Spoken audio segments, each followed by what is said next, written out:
जिल्ह्यातील घाट सावरगाव या गावी राहणार आहे. पूर्वींचा त्यांचा घराणा अहमदनगर जिल्ह्यातील सिक्री पारडी तालुका अहमदनगर इथली त्या अशा प्रकारचे रहिवासी होते. काही कालांतराने ही सर्व मंडळी घाट सावरगाव या गावी स्थायी झाली. भगवान बाबांचा जन्म त्याच्या पाठीमागे एक थोडासा इतिहास आहे. भगवान बाबा हे वंजारी कुळामध्ये जन्माला आले. वंजारी कुळाचं एक विशेष वैशिष्ट्य आहे, या समाजातील स्त्रियांनी आतापर्यंत अभक्ष भक्षण म्हणजे मांस भक्षण केलेलं नाही. अशा या पवित्र कुशीमध्ये संत श्रेष्ठ भगवान बाबांचा अवतार झाला. विठ्ठल विठ्ठल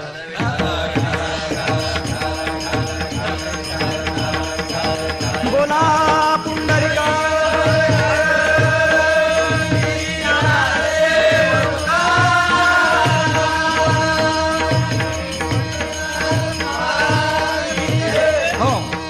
संत हे अवताराला येण्यासाठी एक विशिष्ट प्रकारचं पुण्य लागतं.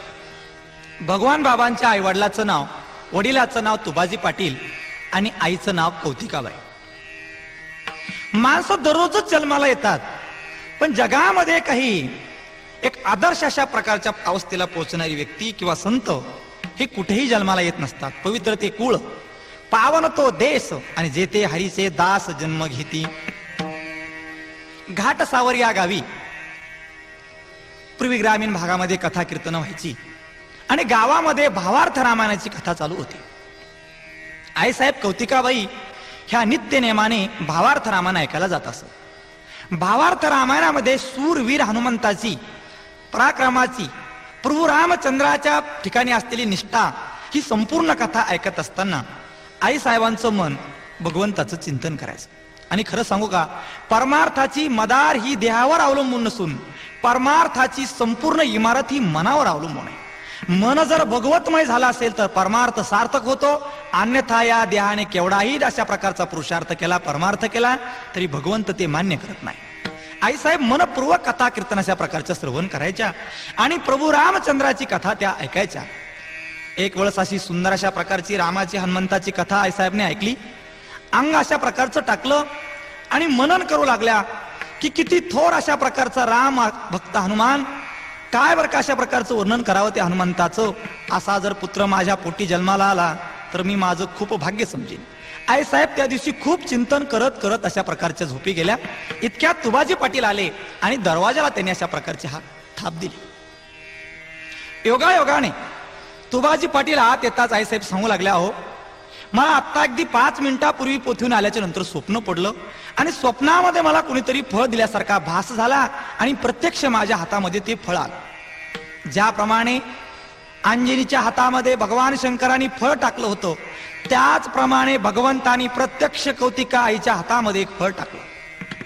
तुबाजी पाटील असले, अगं वेडे तुला स्वप्न पडलं असेल. नाही धनी अहो हे पहा, अगदी प्रत्यक्ष माझ्या हातामध्ये हे फळ आहे. हसत हसत तुबाजी पाटील म्हणाले, मिळालंच तर मग घे खाऊन. आई साहेबाने ते फळ अशा प्रकारचं घेतलं. दैवयोगाने 9 महिने 9 दिवस परिपूर्ण होताच शके 1818 साली श्रावण वद्य त्रयोदशीला अगदी 3ऱ्या सोमवारी पंचमीचे दिवशी सूर्योदय समयी भगवान बाबांचा अवतार झाला. भगवान बाबांचा जन्म ज्यावेळेस झाला त्यावेळेस एक मोठं नवल घडलं. सूर्योदय समयी वाड्यामध्ये 108 दिवे लागल्या गेले. विठ्ठला विठ्ठला विठ्ठला.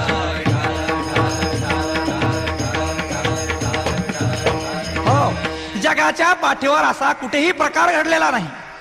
अगदी सर्व लोक आश्चर्यचकित झाली की 108 दिवे कशी काय लागली. भगवान बाबांचं पुढील अवतार कार्य म्हणजे अगदी दिव्य भव्य असं होतं. मला असं म्हणायचंय, त्या दिव्यत्वाने जणू भगवान बाबाचं स्वागतच केलं होतं. आणि गंमत सांगू का, परमार्थाचे संस्कार हे उपजताच असतात. अनंत जन्माचं पुण्य जर पाठीशी असेल तर परमार्थ घडतो. परमार्थ घडण्यासाठी पुण्य लागतं आणि संसार घडण्यासाठी पाप लागतं. विठ्ठला विठ्ठला. हो, प्राय पापाने संसार आवडतो आणि त्या संसारातून पार पडण्यासाठी पुण्य संपादन करावं लागतं. भगवान बाबांचा जन्म झाला, बालपणाच्या प्रकारचं वाढू लागलं. 5 वर्षाचा अशा प्रकारचा हा बाळ झाला. तुबाजी पाटलांनी भगवान बाबाचं नाव आबा ठेवलं. भगवान बाबाचं मूळ नाव हे आबा आणि आबा म्हणून गावातली सर्व मुलं भगवान बाबाला हाका मारायची. शाळेत गेल्याच्या नंतर 5 वर्षाचा हा मुलगा सरांकडून पाढे शिकण्याच्या ऐवजी सरांनाच पुस्तकं शिकू लागला, गुरुजींनाच गणित शिकू लागला. गुरुजींनी हाताला धरला आणि तुबाजी पाटलाकडे आले. अहो तुबाजी पाटील, हा मुलगा काही सामान्य नाही. अगदी मला पहिलीच्या वर्गात दाखल केलेला हा मुलगा मला तब्बल अगदी मॅट्रिकची गणित सांगतोय. तुम्ही याला अशा प्रकारचं घरामध्ये ठेवू नका. हा एक जगामध्ये महान अशा प्रकारचा मोठा होऊन गाजणार आहे. तुम्ही याला कुठेतरी अशा प्रकारची शाळेची आणि शिक्षणाची सोय करा. गावामध्ये आणि पूर्वीच्या काळी शिक्षणाच्या एवढ्या सोयी उपलब्ध नव्हत्या.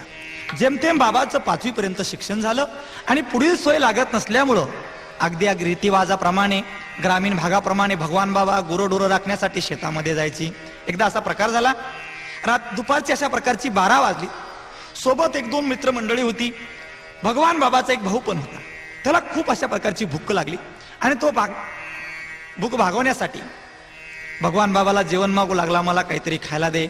आबाने सांगितलं, अरे अजून भाकरी आलेल्या नाहीत, तुला काहीतरी देतो.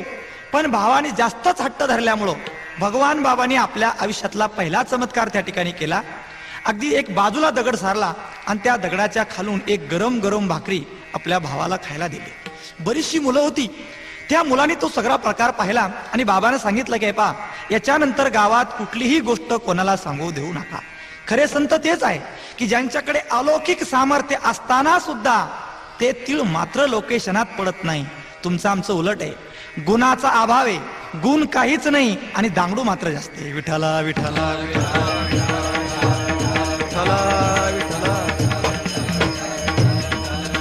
हो, मग अखंड अशा प्रकारचं परमेश्वराचं चिंतन करायचं. आणि तुम्हाला एक गंमत सांगू का, जी वाणी सतत ईश्वर चिंतन करते, जी वाणी अखंड भगवत स्मरण करते, त्या वाणीमध्ये एक प्रचंड शक्ती निर्माण होते. आघात अशा प्रकारची दैवी सामर्थ्य आणि वाघ अशा प्रकारची बाहेर पडतात. गुळ राखण्याचं काम चालत असताना शेजारून अशा प्रकारची एक वाट जात होती आणि त्या वाटेने डिगुळकर गीतेबावांचं अशा प्रकारचं वारकऱ्यांचं ते सामुग्री मंडळ पंढरपूरच्या यात्रेला जात होते. आबा अशा प्रकारचं पुढे आल्याने विचारलं, का हो मंडळी, आपण कुठे जात असतात? गीतेबाबांना सांगितलं, बाळ, भगवान पंढरी जगदीश विठ्ठलाच्या भेटीसाठी आम्ही पंढरीला जातो. अहो देवाला भेटल्यानं काय होतं? बाबा रे, देवाची जर भेट झाली तर या नरदेहातून जो कृतार्थ होतो. आबाचं मन वारकऱ्यांच्या शब्दाकडे लागलं, का हो येऊ द्या ना मला तुमच्या बरोबर पंढरीला. आणि कुठलाही एक विचार न करताना 5 वर्षाचा आबा हा पंढरपूरला वारकऱ्यांच्या सोबत चालत आला. पंढरीचं काय वर्णन करावं? मृत्युलोकी एक नगर, त्याचे नाव पंढरपूर, तेथील मोकासी उभा असे विटेवर. अखंड अशा प्रकारचं ब्रह्मांड नायक परमात्मा सावळ्या विठ्ठलाची ती मूर्ती पाहून आबाचं मन गैवरून आलं.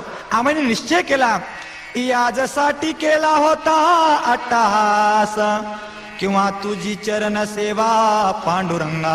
हे विठ्ठला, आजन्म तुझी सेवा करायची, तुझ्या चरणापासून मला आता दूर करू नको, असं मागणं भगवान बाबांनी पांडुरंगाच्या चरणावर मागितलं. आणि पुंडलिकाच्या दारामध्ये गीतेबाबांच्या हाताने भगवान बाबांनी माळ घातली. विठ्ठला विठ्ठला. हो, आबा इकडे वारीला निघून आल्याच्या नंतर घरची मंडळी खूप घाबरली. 5 वर्षाचा हा मुलगा कुठे निघून गेला पत्ता नाही, संघ काय गेलं ते माहिती नाही. कोणीतरी एकाने सांगितलं की तुमचा आबा वारकऱ्यांच्या सोबत पंढरपूरला गेला आहे. आई वडील खूप काळजी करू लागली. मुलगा एकटा गेला, सोबत पैसे नाही, कोण अशा प्रकारची याची काळजी घेणार, म्हणून आई वडील खूप काळजी करू लागली. वारी संपल्याच्या नंतर भगवान बाबा गावात आले. ते घरी गेले नाही, मंदिरावरती जाऊन बसले आणि काही केल्या गावात येईना. कोणीतरी बातमी कळवली, तुबाजी पाटील, तुमचा आबा अशा प्रकारचा मंदिरावर येऊन बसलेला आहे. आई वडील धावत धावत मंदिरावर आले. पाहतात तर गळ्यात पवित्र तुळशीची माळ अशा प्रकारची घातलेली आहे. अरे आबा, कुठे गेला होतास? आम्हाला विचारलं नाही. बाबा, मी पंढरपूरला गेलो होतो. अरे ठीक आहे, आता घरी चाल. काय सांगितलं आबांनी? बाबा, आम्ही घरी येतो, पण घरातील सगळ्या माणसांनी पवित्र तुळशीच्या माळे घातल्याशिवाय मी अजिबात घरात पाय टाकणार नाही. लहान लेकराचं हे एवढं भगवंताईशी असणारं प्रेम पाहून सर्वांना आनंद झाला. आणि या लहान अशा प्रकारचं आबांचं सर्वांनी ऐकलं आणि सर्वांनी गळ्यात माळे घातल्या आणि बाबा घरी गेले. विठ्ठला विठ्ठला. हो, एके दिवशी गावामध्ये कुणीतरी दीक्षा देणारे गुरु आले होते. बाबांनी ते पाहिले आणि विचारलं, आई